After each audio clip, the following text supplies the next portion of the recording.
Me podría indicar cuáles deberían ser las cualidades de un buen periodista. No te las puedo decir en orden, pero 1, estar enamorado del idioma.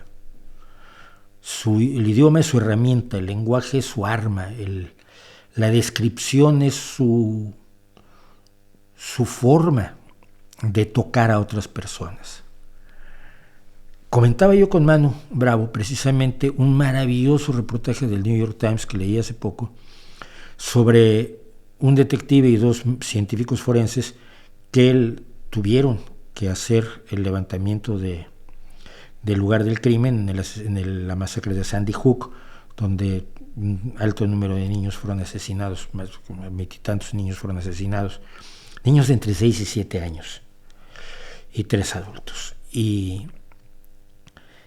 Y lo que han vivido estas personas, que han visto horrores que nosotros, los seres humanos normales, simplemente tratamos ni siquiera de imaginárnoslos. Y han visto, no solo lo han visto una vez, sino otra y otra en las fotografías, y haciendo los informes y describiendo las fotografías y volviendo a ver las fotografías y haciendo resúmenes para políticos y haciendo informes de distintos tipos y buscando entre las pertenencias de los niños aquella pequeña cosita que quería la familia recuperar de su pequeño asesinado. Y la forma en que está escrito el reportaje es fundamental para el estremecimiento que realmente te causa. Saber tu idioma y saber usarlo, saber escribir, saber hablar, creo que es fundamental para un periodista. Segundo, una curiosidad infinita, una insatisfacción enorme por todo lo que sabes, porque seguramente hay algo más que no nos han contado. Generalmente hay algo más, generalmente las cosas son más complicadas de lo que parecen. Un periodista sin curiosidad no es un periodista que pueda servir para mucho, ¿no? Se convierte en lo que llamamos un pisateclas. Tercer lugar, pondría yo una honestidad a toda prueba. No puede ser objetivo, lo discutiremos en el curso de periodismo que ya viene, prometo que ya viene, me faltan por grabar unos capítulos, unas lecciones. La objetividad es imposible, la objetividad absoluta, ya, pero tienes que buscar la objetividad. Probablemente es imposible acabar con el hambre en todos los seres humanos del mundo, pero eso no quiere decir que no te lo pongas como objetivo.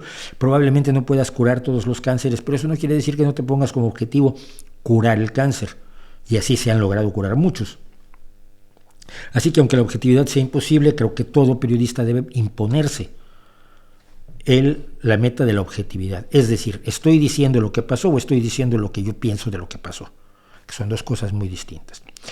Y eso implica una honestidad enorme. Implica que si tu partido mete la pata, lo informes sin disculparlo. Si el equipo de fútbol al que más quieres comete la barbaridad más grande del mundo, una falta como para 15 años de cárcel por parte del defensa central, y además la directiva es corrupta, tienes que contarlo. Y contarlo contando todos los datos y todos los hechos, aunque te duelan. Curiosidad, honestidad, uso de su medio, que es el lenguaje. Obviamente, en el caso, si es un fotoperiodista, lo que necesita es saber exactamente cómo se maneja la fotografía. Yo le pedí a Manu 3 fotografías para ilustrar la conversación que vamos a tener, y gente que sabe de fotografía, y yo hoy veíamos las fotografías y veíamos la composición es maravillosa, es gráfica, es estéticamente ideal la composición que puedes ver en una de las fotos, y está tomando fotoperiodismo en una situación de guerra, en un soldado que viene bajando unas escaleras donde hay una ventana de arco a la derecha y la luz del arco da a la izquierda sobre el hombre que viene bajando, y se crea una imagen de 2 arcos en diagonal que tiene una potencia visual enorme. No es solo hacer clic.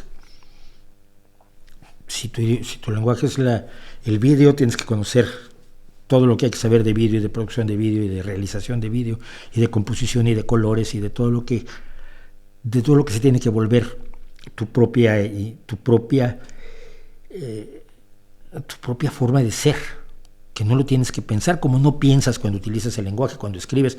No estás pensando en el flujo de palabras porque ya lo experimentaste muchos años, ¿no? controlar tu herramienta, tener una curiosidad enorme, ser honesto y pensar que lo que tú atiendes es el derecho de la gente a saber.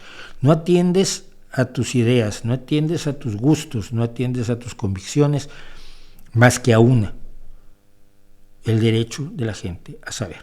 Tienes que estar convencido de que la gente tiene derecho a saberlo todo, o menos todo aquello que no haga daño a otras personas directamente, ¿no? Y esto es muy importante. La libre expresión no cubre ni la mentira ni el perjuicio a otras personas. Tú no puedes estar en los Emiratos Árabes Unidos y señalar a alguien que es homosexual y como, claro, yo estoy defendiendo la verdad y por eso publiqué que fulano es homosexual. Cosas que lo pueden matar por eso. Es decir, tienes que mantener cierta discreción y la honestidad también implica eso. Pero lo que defiendes como periodista, lo que yo hago aquí mismo, todos los jueves, durante 3 horas, es defender el derecho de la gente a saber. Porque solo así la gente puede tomar decisiones, solo así la gente puede estar participando en su realidad de manera eficaz y no siendo movida por los populistas y los demagogos.